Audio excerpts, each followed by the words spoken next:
सन्माननीय सभापती महोदया, मंत्र्यांचं उत्तर पूर्ण होऊ द्या. तुम्ही खाली बसा प्लीज. शांत राहा. सन्माननीय सभापती महोदया, हा. यांना एवढं झोंबायचं काय कारण आहे? नाही तुम्ही कशासाठी? आपल्याला मला सभापती उत्तर महोदया,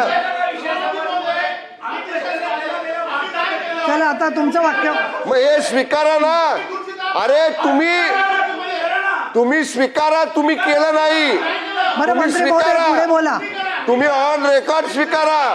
पुढे बोला. त्यांनी ऑन रेकॉर्ड स्वीकारू द्या की त्यांचं मराठी माणसाबद्दलचं प्रेम किती खरं आहे आणि किती वरवरच आहे. अहो आम्ही करणारच.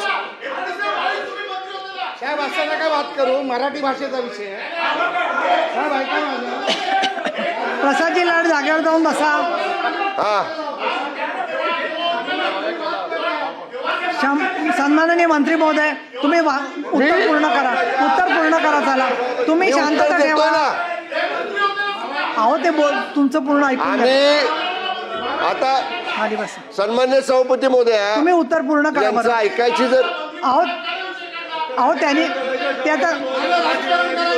आता तुम्हाला गोंधळ घालायचा का? एक सभापती महोदया, आता मला वेळ द्या. आता तुम्ही ऐकून घ्या. अरे ऐका ना. तुम्ही ऐकून घ्या. तुम्ही खाली बसा. आता हे काय पहा, असं झोपतंय गोंधळ का करणं कानाला? बरं नाहीये. मराठी ऐका ना. माणसाचा प्रश्न आहे. ऐका सकारात्मक ऐका उत्तर पाहिजे ना. ऐकून घ्या. नाही असं आता बोलायचं नाही. शांत एक राहा. मिनिट सांगू का आम्ही काय करत होतो ते? सांगू का? काय गद्दारी सांगतो? कुणाला म्हणतो गद्दार? अहो, शांतता ठेवा. काय रे तुला दाखवतो? यायला गद्दार कुणाला म्हणतो रे? काय गद्दार काय म्हणतो? सभागृह 10 मिनिटासाठी थांबवते कामकाज.